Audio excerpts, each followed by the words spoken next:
We're having a long overdue catch-up. Very long overdue. Very long overdue. Illegal for how overdue it is. We've had a mimosa, we've had brunch, we've done some errands, and now we're here. Now we're here. Right. Dale, start it off. Okay. So today we're going to start by talking about the luxury experience off the back of my fabulous Fendi made-to-order experience.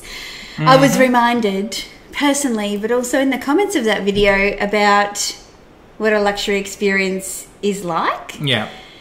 And I have to say, like, that was next level. But I have to say, I remember going shopping in the old days in luxury stores. What, 2016? Yeah, maybe. I don't know. I don't even think it's a COVID thing, to be honest, because at Louis Vuitton I've still had good experiences. Yes. But yeah, it just had me thinking about, and I was chatting to Megan from Train Girl Megan about how now when you go, how now, brown cow? How now? How now, brown cow? About how you can't just go into store and have any expectation that if that's the day that you find the bag that you like, Yeah. that it's going to be a magic day. Yes.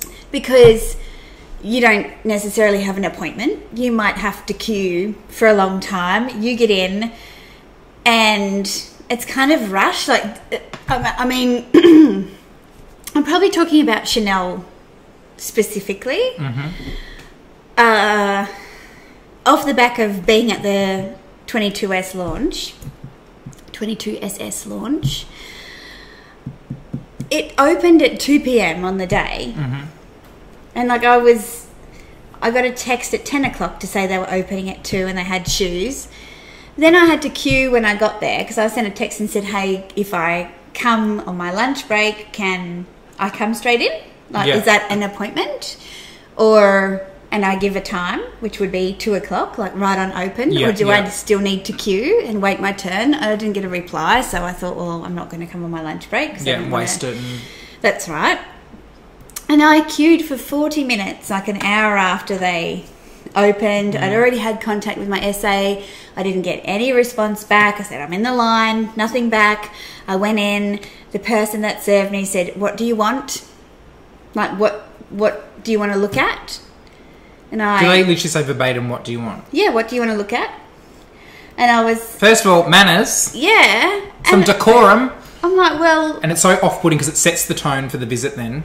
Do you find that? Yeah, well, I feel like when you shop at a luxury store or a department store, you want to go and... That's part of the experience. You're looking absolutely. around, you're getting inspired by things. You go, oh, that's... Okay, that's something. Like, I want to... Yes, like when I look at getting something pre-loved, say the retail of the bag's $2,000, for example, and then somebody's selling it for like $1,500. To me, I'd rather pay the extra $500 to get it brand new, get the experience of the shop. Like, that all comes into consideration. Like, you get the full-on schmozzle. But then if it gets to the point where it's like, well, I'm not getting that $500 worth, and let's just say the bag is brand new condition, never been used, you're just getting that cost, that reduction in price because it's secondhand, pre-loved, whatever you want to call it. If I'm not getting that $500 benefit in experience or like the ambience or the little perfume samples or whatever it may be, whatever tickles your fancy, like, why would you? Absolutely. And I have that same debate with myself about The opportunity cost. Yeah, about certain things. And shoes are a good one where people buy shoes that are the wrong size. And I know you just got your Gucci Ace sneakers with the B. They buy shoes that are the wrong size and then they never wear them. And they go, oh, I need to cut my losses here and say I stuffed up. I got the wrong size and I'll sell these and then I'll go and get the right size. Correct. And in that case, I'm like, yep. Your loss is my gain. Absolutely. Yeah. There's a cost associated with making those errors, and if you're a savvy buyer, they are the things to jump on. Because, I mean, what's a luxury shoe buying experience? Yeah. Although, I actually that makes me uncomfortable trying on shoes. it's kind of awkward depending on what you're wearing. Especially like visible undies might poke out the back. No, mine's more so. I have this thing where it's like socks. Like I feel like when people I'm wearing looking at your feet. Well, but it's like to me, like if you've been wearing like sneakers, for example, and you've got socks, and your feet are going to be a bit sweaty just from wearing socks. So to me, I'm putting my dirty, sweaty, and my toes are like good, right? I've got good feet. It's just like, no, I feel really awkward. Like I'm putting my dirty, sweaty foot into, and this is like shopping. Even if I went into like, and people watching you. Dressed is weird. It's weird. Even if it is just shoes. I don't even like putting a jacket on in a store. I'd rather go into the change room and do it so I can, let alone shoes. I feel like it's a bit too personal. Yeah. Yeah. No, I get it. Yeah. In saying that though, Fendi do a made to order on their Collab heels where you can customise the shoes. Yeah. So I might be doing that too. The eyebrow arch is raised. Can I do that? No, you've paid specifically not to be able to do that.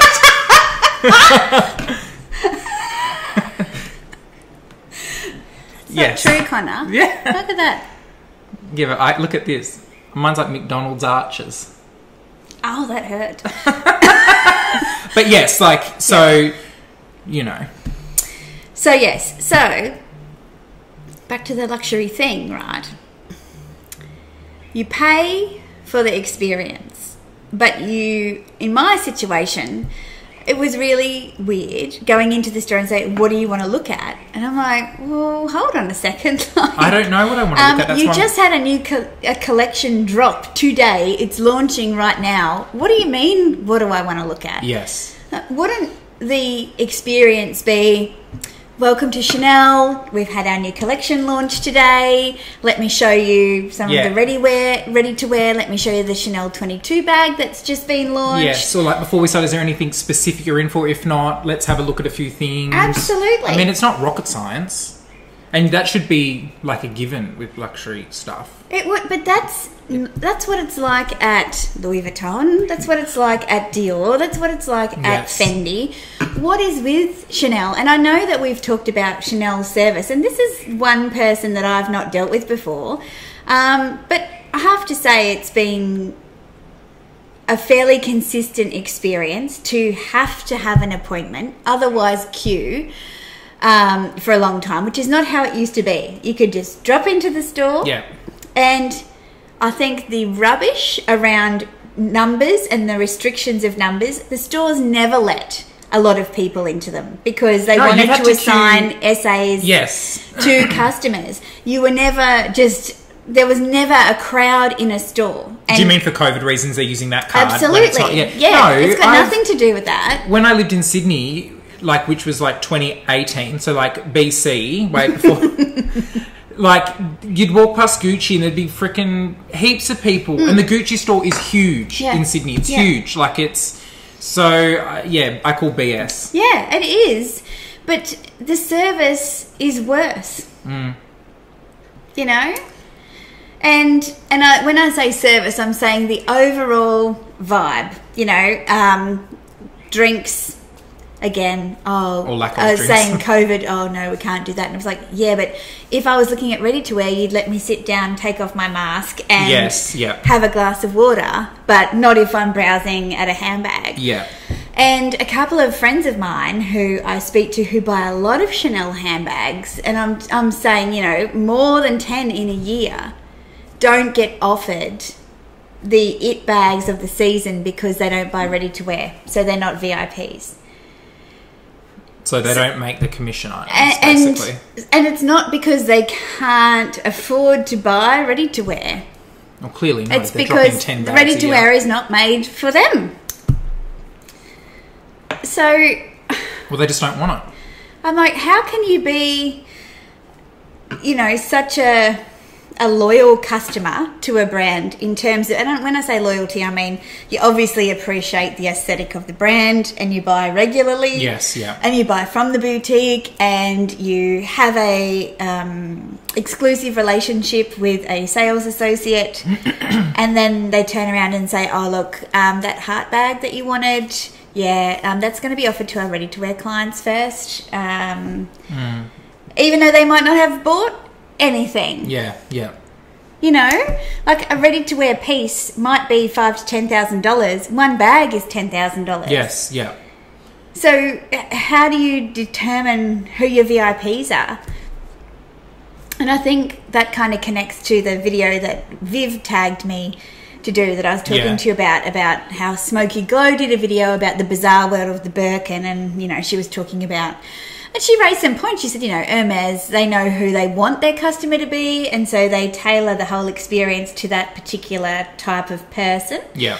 And that exclusivity really alienates people and upsets people.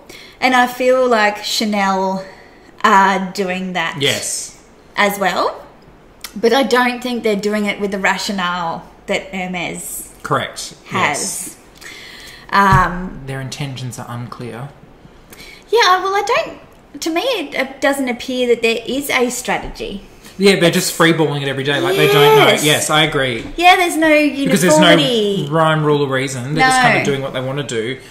And, yeah, like, what do they... Yeah, because the bags that, you know, they get where they're like, oh, no, sorry, that was given to someone else. They're not, like amazing holy grail. It's not like the Birkin equivalent or a Kelly equivalent where it's a different kind of thing. So it's like, what they're trying to offer this exclusivity to get ready to wear, and what the prize at the end isn't justified. But their exclusivity doesn't come with a luxury experience. No. It comes with people climbing over the top of each other. Yes. And begging to part with cash to have the it bag of that season, of which there are 6 seasons or 6 collections that drop in a year. Yeah. Like, it's just a form of... It reminds me of that Squid Games. Yes. You know, like... Yeah.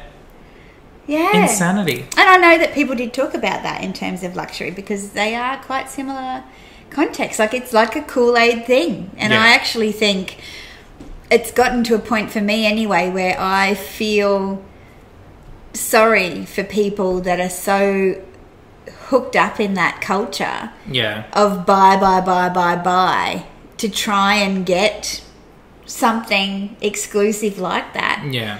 But it's also annoying as well. That's not luxury. No. And it's like more disheartening when it's like, obviously you've had that experience, but you still like Chanel, you still like bags and stuff that they have.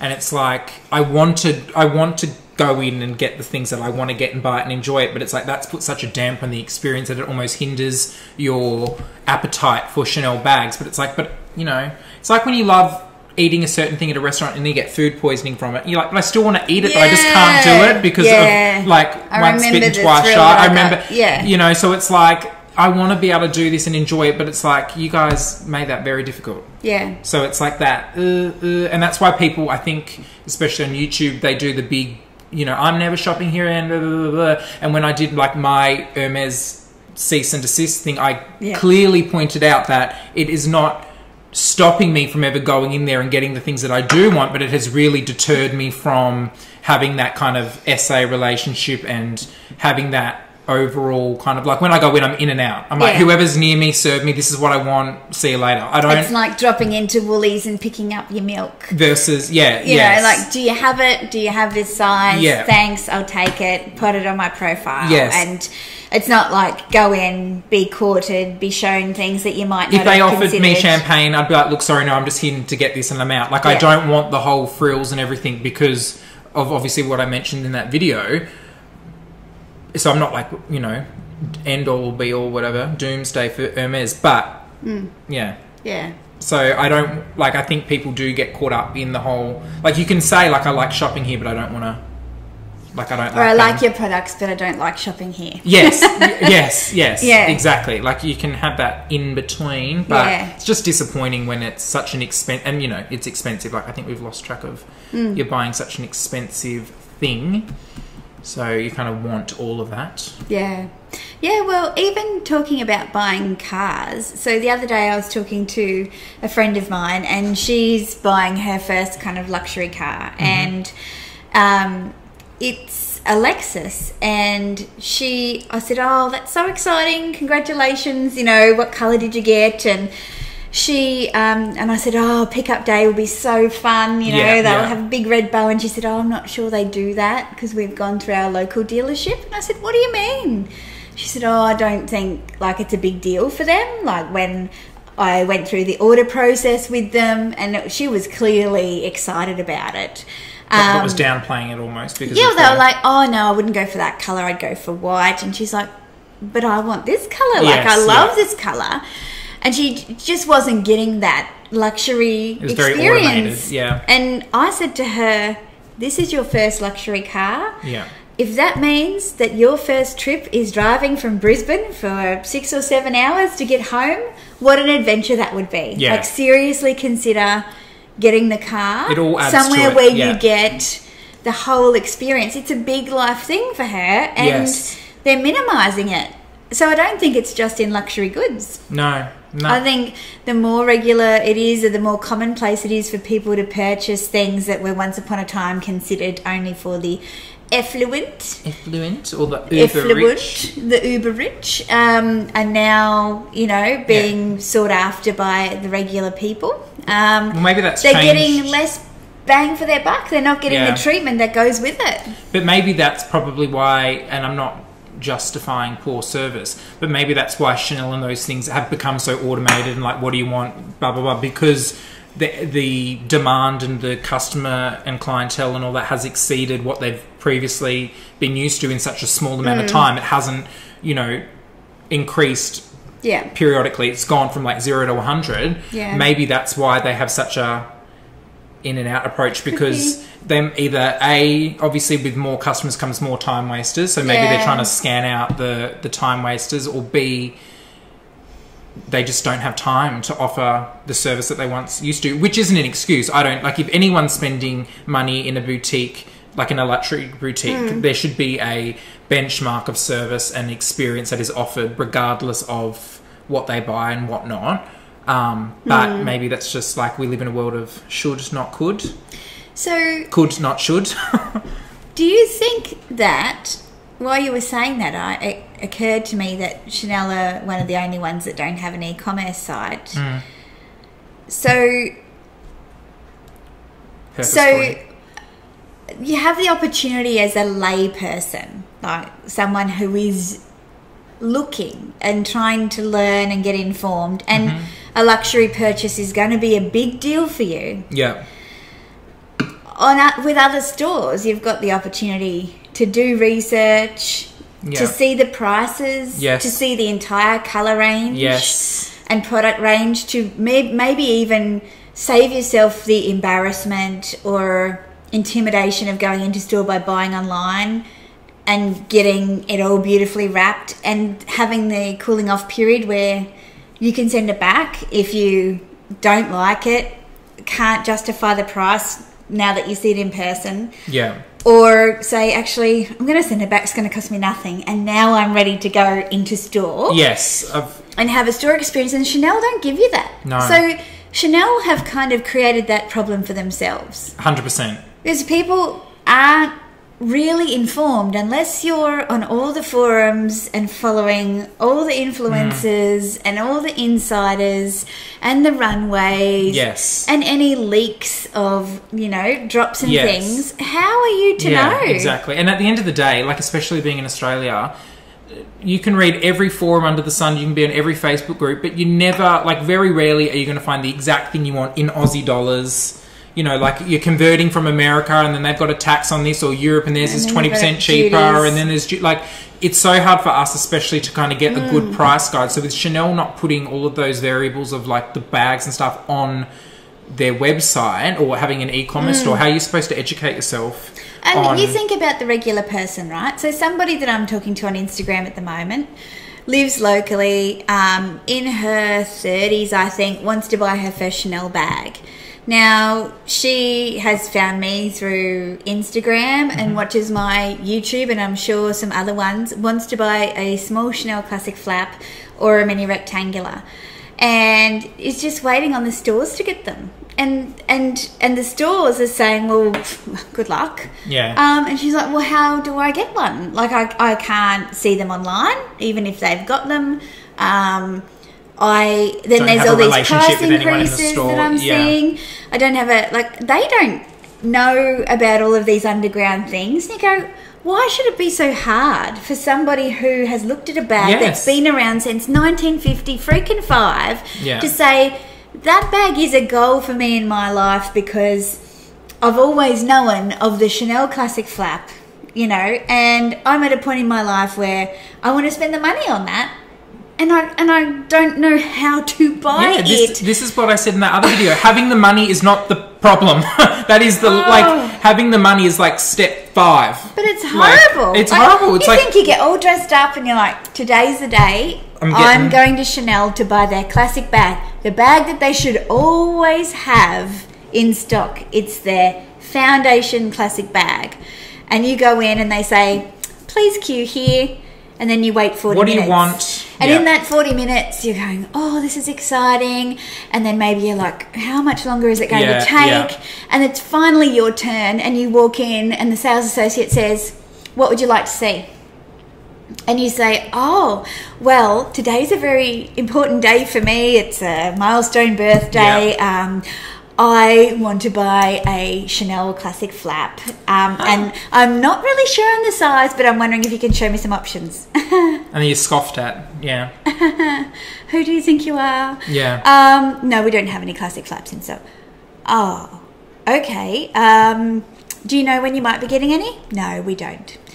When will you be getting new stock? Oh, we don't know when we get new stock. Could somebody contact me if new stock comes in? Yeah, you can ask. Do that. Yeah. It's just terrible. Yeah. It really is. So, anyway, I wanted to talk about that. Yes. Coming off the cuff of coming off the back of something that was just magic. And then looking at, you know, my experience with Dior, buying my Dior wicker bag, amazing. Yeah. Louis Vuitton, amazing. Fendi, amazing. Gucci, amazing. Like when we went to Gucci together and when I went to Gucci, like they were great. So good. So, what do you think about luxury? Like, is it just like going to the grocery store now and, you know, you know the products, you know what you want, you go in, you get it, and you don't expect anything else? Is that why a lot of people are shopping online? Yeah. Disappointing. It is. Disappointing. It is disappointing. I get the same thrill as buying something like luxury as I did at the beginning of my luxe journey. But, like, it's not... Like, the novelty has not worn off. Yeah. And like watching your Fendi video of that thing, like, yeah, so it should have been like that. Yeah. Like, well, people are like, oh, like you were quite emotional. I'm like, yeah. I was like emotional watching it. I was like, oh my God. It's like a dream you didn't even think that you could have. Like, to design your own. Yeah. From one of the most famous, prestigious design houses in the world, to be speaking to someone, even just having a conversation with somebody who works in that industry, I would be happy with just having the conversation. That's what I said. Like, I was just like, oh, Christina, like, yeah, like you and Sylvia, you work together. Like, I didn't say this, but this is what was going on in my mind, and I'm like, yeah, and here I am, like, trying to maintain my posture on the Zoom, and the Zoom cameras at a really bad angle, and I'm like, oh, she's probably she's getting the titties. Yeah. She's getting the titties. Well, it's the opposite. I think she was getting, like, a really, you know, up my nose or something like that. She's getting south of the areola. South of the areola. Yes.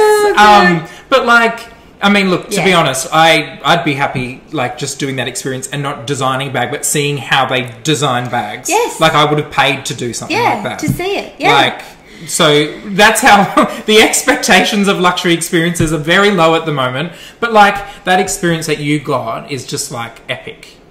It like, really that is. And I have to say, nothing will top that. Hermes is like down here for that. Like that Fendi one is like peak. Well, I was surprised. And not because of Fendi, because I didn't expect to be blown away with good treatment. Yes, yeah. Because that is how I've come to...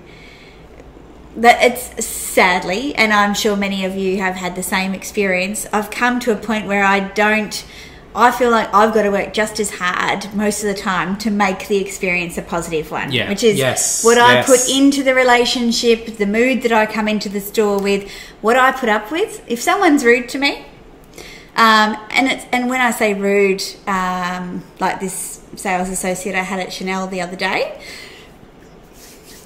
wasn't my regular sales associate, but I thought, okay, well, I've been waiting here 40 minutes. I said, I want to see these shoes in this heel height, in this colour. She said, we don't have that, we have this. And I said, well, I want those in this size, please. I tried those on, and I said, I want the next size up, I want to try those.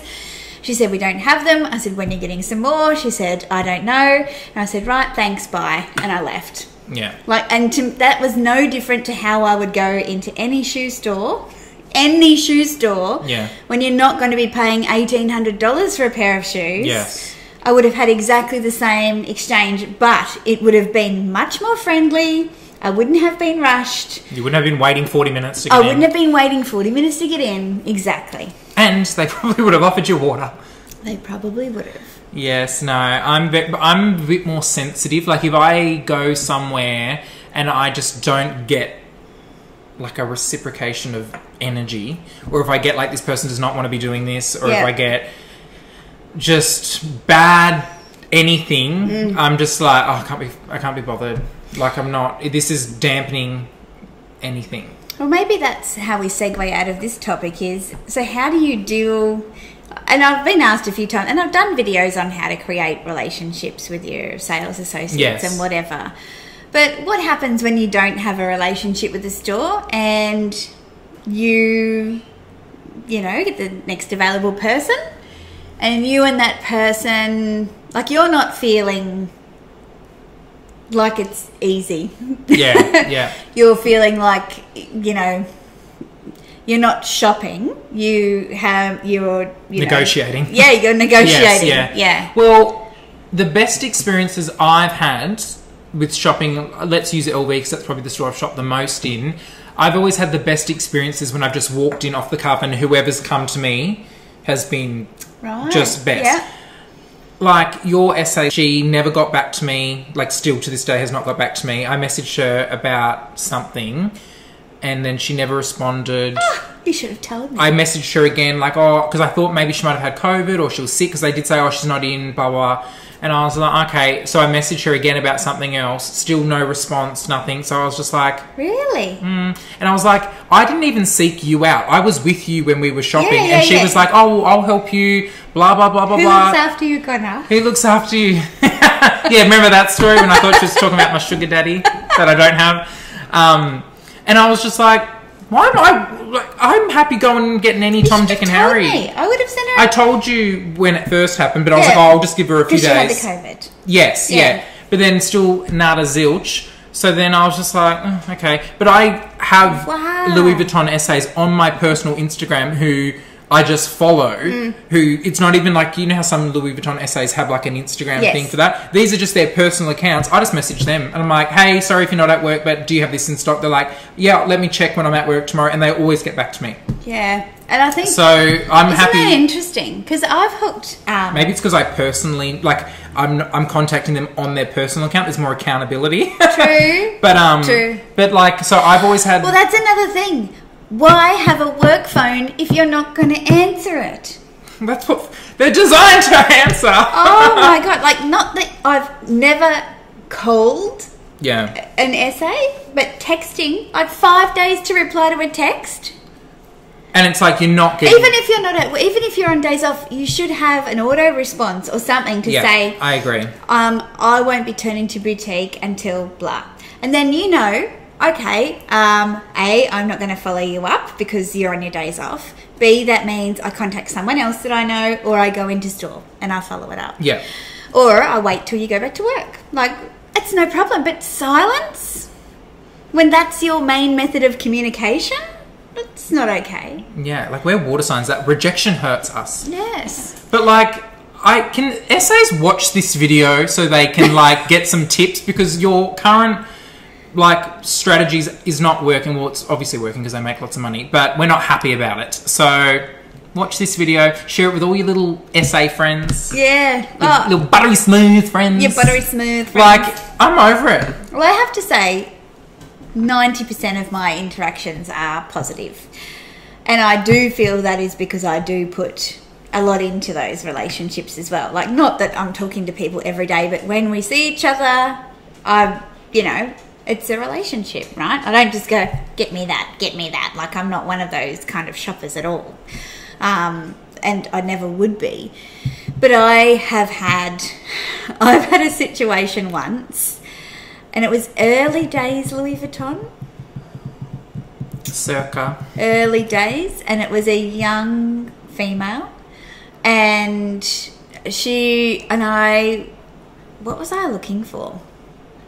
I just wanted to buy a bag, and I wanted to look at different bags. Yeah. And I know that not all the bags are on display. Yeah. And I said, I want something in monogram that I can use as a daily bag that I can wear crossbody. Like, can you help me out? Yeah.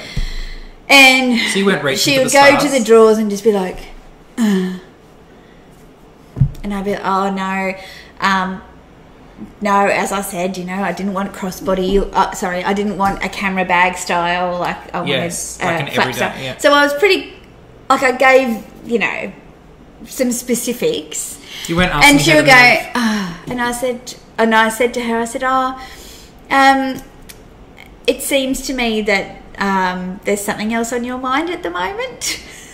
and then she was kind of like. And I said, I've just noticed that, you've been... You don't want to be here. Yeah, I was just like, you've been huffing a little bit when you open the drawers, like, is everything okay? And she was like, oh, everything's fine. And I said, is there someone else that you'd prefer? Because I'm not liking watching HR puffing stuff over here. Yeah, because I'm going to be a little while. Like, I'm not going to apologise for taking your time. And I remember she was like, oh, no, I'm sorry if you felt that way. And I didn't feel that way. I'm just observing your behaviour. Well, that's what I said, because I didn't say you're this or you're that. I'm like, oh, I've noticed you're huffing and puffing. Like, it's an observation, when you open the drawers. Opinion. Yeah. Would you like me to work with that? And then it totally turned it around. And I thought, why should I apologise for being here and shopping? Yes. If you had everything in the drawers, out and about, then this would be a lot easier. But the way that you set up your service model is that I have to ask you for things, and you have to listen to what I want, and then you have to go and get those products and bring them to me. Yes. That's how you've set it up. Yeah. Exactly. It's not serve yourself.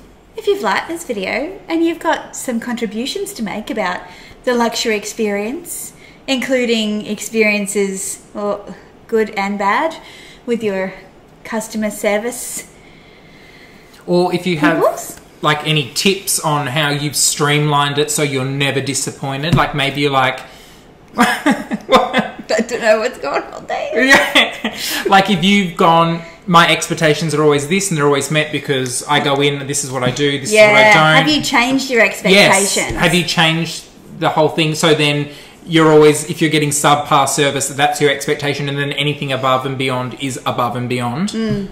So let me know. Yeah, let us know. Because I would like to see what those comments are like, and then potentially follow up with another video continuing it on terms of what. So to summarize it then, what are your expectations now when you shop in person for luxury? And if you decide to shop in person, do you go in with a low expectation to be pleasantly surprised, or do you still go in with that really optimistic perspective that it's going to be wonderful and you're going to find what you want?